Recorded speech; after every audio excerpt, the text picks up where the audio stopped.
I'm pleased to welcome you to our training course on women and chemicals. And this course wants to help to answer the question, what has gender got to do with chemicals? I will provide you with an introduction and overview of different aspects of the issue of gender and chemicals. And so even if everybody experiences exposure to chemicals, I decided to primarily focus on women because the problem of chemical exposure to women is often underrepresented, and the issue must be heard to strive for solutions. In this first part, I will give you some basic information on harmful chemicals and their impact on our health, and we will have a look at why women have a different susceptibility to chemical exposure and why they therefore should be considered separately. Some points can only be touched upon, but you can get more details from the other training courses and from a kit with suggested literature and video. At the end of this first part, you will be asked to take a small quiz to test what you have learned.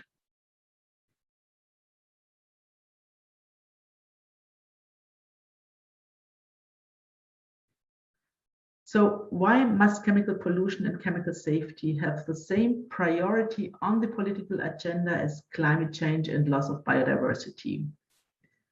There are about 350,000 chemicals globally on the market, and many of them are never tested on the hazard to health and environment, and only a few of them are regulated under any chemical convention or regional and national laws. According to the United Nations, chemical production is predicted to double by 2030 without appropriate sustainable management. So this may be good figures for industry, but concerning figures for health and environment. The World Health Organization is linking more than 1.9 million deaths each year to chemical exposure. And why is it also important to have a specific look on the nexus between women and chemical exposure? Women more easily than men store high levels of bioaccumulative substances in their body, which make them more vulnerable. And this can lead to serious health effects also for future generations. Many women face difficult living, working, and housing conditions without protection from toxins. 70% of the world's poor are women, and people in poverty are particularly suffering from exposure to harmful chemicals. Women represent half of the world's population and are agents of change. But women still lack decision-making power, for example, in economy, science, and policy. In order to develop gender-responsive policies and projects when dealing with chemical pollution, it is absolutely crucial to include female needs, experience, and knowledge. So I think these points underscore why we need not only to advocate for legislation that urgently bans toxic chemicals in general, but also for gender equality and mainstreaming gender aspects in chemical policies, projects, and research. So let's get started with some basic information on the chemical issue. Harmful chemicals are everywhere. You can find them in the environment and in everyday products such as food packaging, cooking items, textiles, cosmetics, detergents, and many more. One example are plastic products. A new Swiss study investigating chemicals in plastics globally found that 24% of substances added to plastic products are toxic. Chemicals can harm us throughout their entire life cycle, from production through use to disposal and recycling.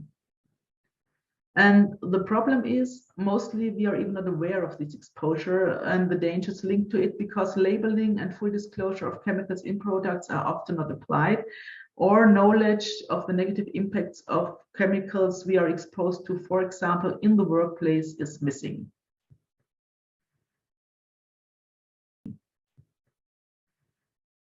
How do hazardous chemicals get into our body?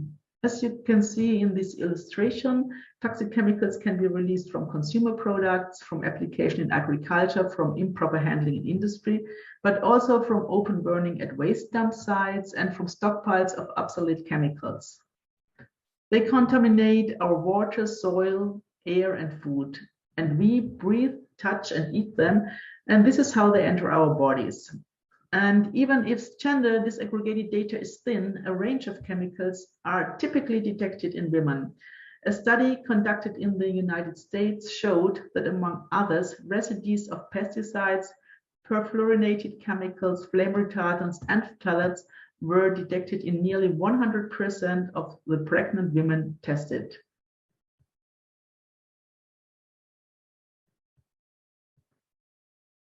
What kind of harmful properties could these chemicals have?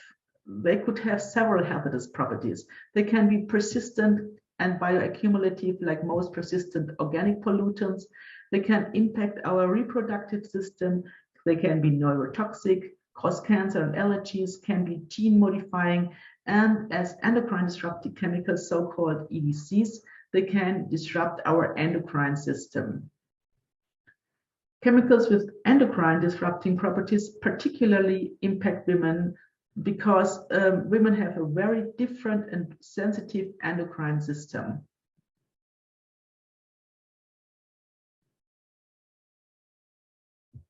Which chemicals are we exposed to?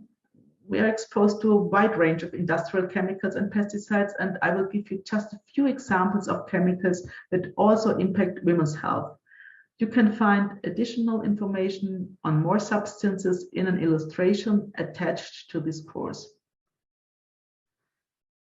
So bisphenol A, BPA, is one of the most produced chemicals. You can find it, among others, in products made of plastic, in receipts, and in the lining of food and drink cans. BPA is endocrine disrupting, and studies show a direct negative impact on maternal, fetal, and neonatal outcomes, including birth weight, rates of preterm birth, and recurrent miscarriages. In the European Union, BPA is listed as a substance of very high concern and is banned from baby bottles, while some other use is only restricted. Phthalates are widely used to soften plastics. Plastic products such as PVC, flooring, detergents, and cosmetic contain phthalates. Phthalates may affect the thyroid hormone system, causing concern of pregnancy health and child development.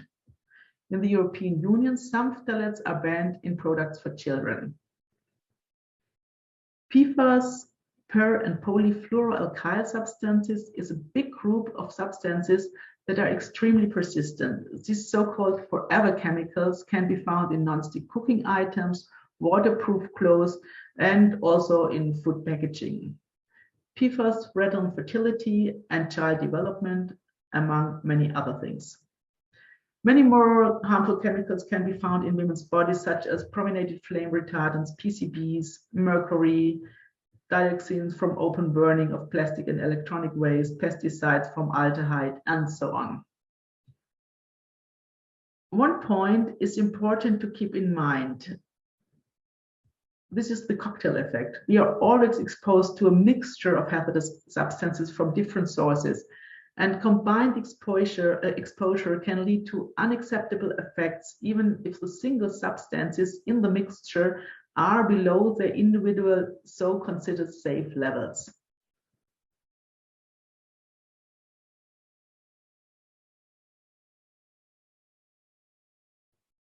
So let's have a look at the impacts on women's health. For a long time, health effects of chemicals were first visible in men and boys because most of the occupational risk assessment had been carried out on men. But now we know that women also experience similar health effects from chemicals. And scientists, as well as the World Health Organization, associate exposure to hazardous chemicals with the development and increase in illnesses in women, such as allergies, diabetes, breast cancer, and obesity. We also see an increase in reproductive disorders, including infertility, low sperm quality in men, and early puberty. Chemical exposure is linked to developmental disorders in the embryo, preterm birth, miscarriages, low birth weight, brain damage, birth defects, and neurological diseases.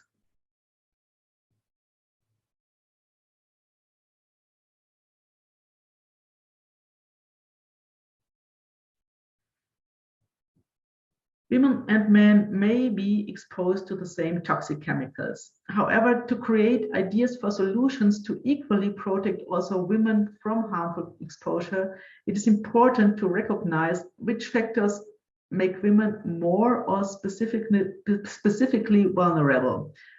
And this includes, among others, biological factors, socioeconomic factors, and gender roles, for example, in occupation and consumption.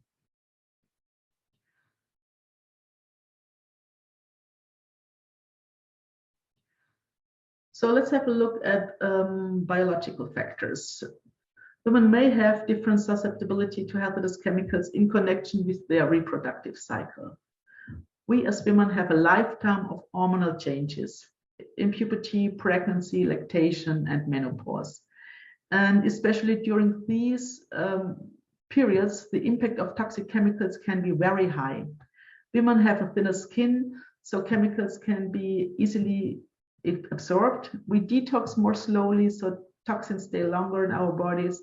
We are smaller than men, and women also have in general a higher proportion of body fat compared to men, and are therefore likely to store more environmental pollutants that bioaccumulate in fat tissue, such as most persistent organic pollutants. And accumulated chemicals with endocrine properties can interfere with the level of the estrogen in the body. And this is particularly important to stress in terms of developing breast cancer, because we know that the greater the level of estrogen is, the greater is the risk of developing breast cancer. And the accumulation aspect is also important to stress in terms of pregnancy, because women are the first environment for their children. Their accumulated chemical cocktail can be transferred to the next generation across the placenta during fetal development, or by breastfeeding even a long time after being exposed. Exposure during fetal development and early childhood can cause lifelong diseases, disabilities, and increase the risk of irreversible harm. And we also know that the risk of these health effects can be carried out across multiple generations. So protecting women, and especially pregnant women, means protecting future generations. Numerous studies confirm that all over the world children are already born pre-polluted.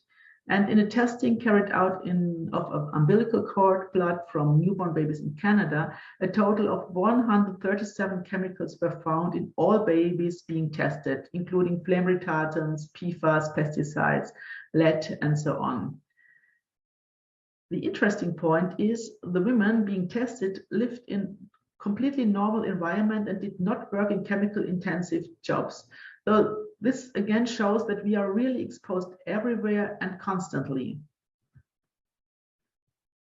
What is needed to stop this poisoning of our children? Studies on POPs in breast milk done by the WHO for several years showed that the levels of chemicals decreased when regulation or bans were put in place.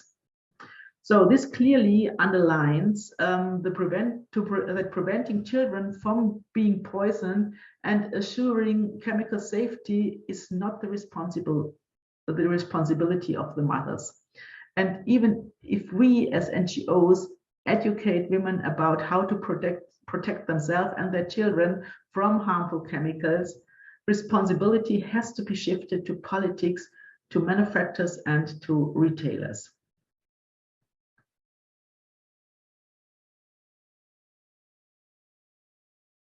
These photos are the sad proof that chemical exposure during pregnancy definitely can harm children. These children are born with the Minamata disease, a neurological syndrome of mercury poisoning. Prenatal exposure to mercury can cause severe birth defects, brain damage, and congenital malformation.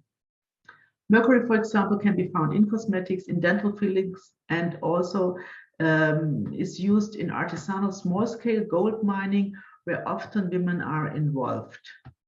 An IPEN study testing the level of mercury in women of childbearing age in 25 countries revealed a high level of mercury in 55% of the global sample of women. And a study undertaken by WCF in Bolivia showed that indigenous women are exposed to high levels of mercury, even so they don't have an occupational link to it. The mercury exposure can be a result of contamination of water, air, and food. And mercury poisoning may also have a social dimension. We know from Indonesia that women can be blamed by their husbands when they give birth to a sick child, and often they are abandoned and have to raise the child on their own.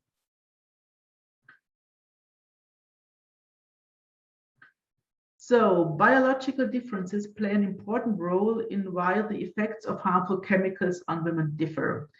And even if further research focused on gender disaggregated data is urgently needed to see the different impacts, there's already enough evidence on women's specific biological susceptibility. And this scientific-based evidence must receive more attention in toxicology, risk assessment, protection measures, and primarily, of course, in policy making when it comes to chemical exposure. So also social aspects or gender-defined exposure in occupation and consumption correlate with specific female biological susceptibility.